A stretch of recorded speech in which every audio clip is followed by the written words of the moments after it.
either believe you, I'm using that as my own italics, or we don't give a damn. Now, something's wrong here. I'm not reading this right.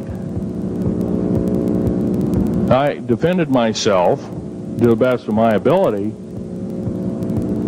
I was hoping I could go through life without doing such a thing. And maybe some of you have actually defended your own life in a similar fashion. It's very sad you have to shoot or kill somebody. Maybe some of you were police officers and have had to do the same. And I don't know if you ever kill a human being, you're never the same as a person who never has killed a human being. It is with you for the rest of your days. Whether you do it in war, whether you do it in murder, whether you do it in self-defense, you have taken one of God's holy creations off this planet. And there is a void there. And I feel that, and I'm very sorry for that. But I had to defend myself.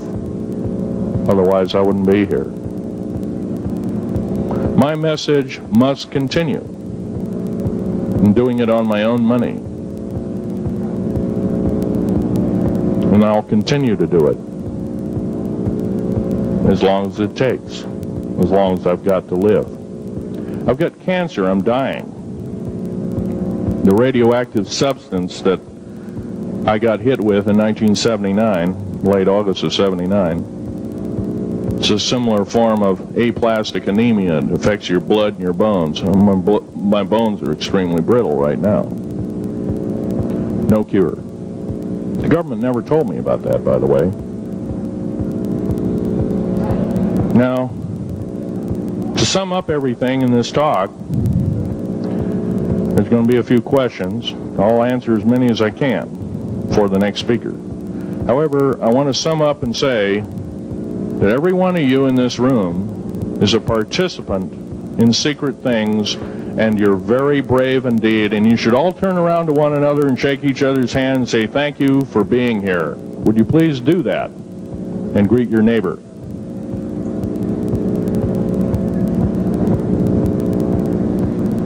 Now, this is the way the world should be. There wouldn't be any wars. There wouldn't be any strife.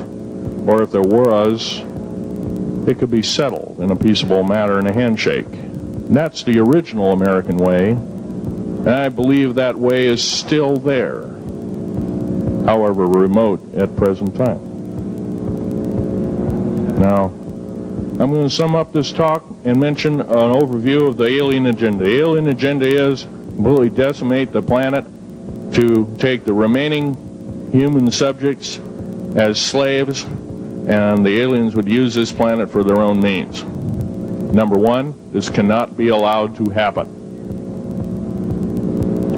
The world takeover plans of the New World Order, a direct carbon copy blueprint from Adolf Hitler's routine of 1933 to 1938, must not be allowed to happen. That includes the name, the New World Order. That was purposely used, folks, because most of us have been lazy. We have not read our history, and I'm talking to you because I'm one of them. We have not read our history books. Things have been omitted. Throw out basically what you've learned. I'm not asking you to believe me. I'm asking you to re-educate each one of yourselves and ask the unexpected of your public officials, of the people around you, your teachers. I'm not asking you to question authority. I'm asking you to question the teachers of this authority.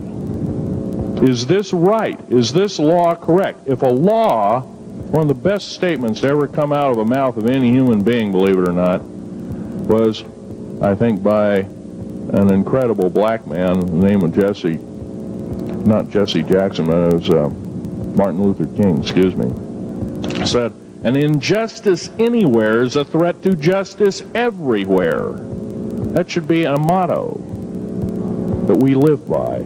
Not so much for the man who said the motto, but I'm sure George Washington said something similar, who said, "An uninformed populace is a populace in slavery." Now, our founding fathers had the unique gift 250 odd years ago, 200 to 250 years ago, of looking far in advance, laying out the groundwork of this wonderful two pieces of paper government we've got, the Bill of Rights and the United States Constitution, laying it out for all time. It is the best government probably since time immemorial, maybe the best ever. If we are to, by the way, every freedom that we have must be fought for continuously. You don't need to pick up a gun to fight for something. You need to pick up your mouth. You need to pick up your brain and read a book. You need to pick up your mouth and say, and when you hear somebody say, "Well, I believe in gun control," and you say, "No, I don't believe in gun control," because guess what? You take away that right. What other rights am I going to be missing later on? Now, with gun control. Gun control, there's a certain few people, generally a 1 to 2% minority of people, that are totally irresponsible, criminal, use the gun improperly, etc., etc. I'm not talking about those kind of people. There are always going to be those kind of people, at least for the foreseeable future. The average person that owns a gun has prudence, has conscious thought of the knowledge of right and wrong, can and is able to defend itself, herself, himself, against foreign and domestic terrorists, so to speak. Now, gun control is an attack on your rights. If it is allowed to fully comply and go through, all of your freedoms will be removed within a 10-year period after the last element of gun control. So the attack of any right or the removal of any existing right is an attack and affront on every one of us in this room and should not be tolerated. That's that part of the talk. The overview is about underground mountain bases. All of them should be made public. In future talks, I'll be giving latitudes and longitudes of every single one of these bases. I've already written a manuscript at the publisher as we speak. It's a dynamite book. It lists all the secretive agendas that our government has us believing in right now and why it's so much BS. Why the New World Order is so good for us. Ha ha. Well, don't believe it, folks. Believe in only one thing. Love thy neighbor as thyself, and ask continually questions about our constitutional freedoms and defend them if necessary. And most of us will have to probably defend them. I hope this doesn't happen. Now, I'm winding up this talk as best as I can without my notes at hand, but I'll be having artifacts up here. You're capable of looking at them. I ask you not to handle them. I want all the artifacts back on the table, and don't handle the photograph here, original photograph of the flying saucer in 1946.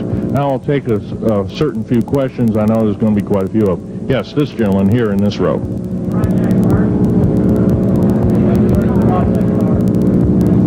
I've heard of Project HARP. I don't really know that much. It's designed to electrify the ionosphere, and they will be able to map all the underground bases. There was a crash of a Air Force plane up in Alaska last week, and AWAC plane. And it was on the last day of a Project HARP demonstration. Okay.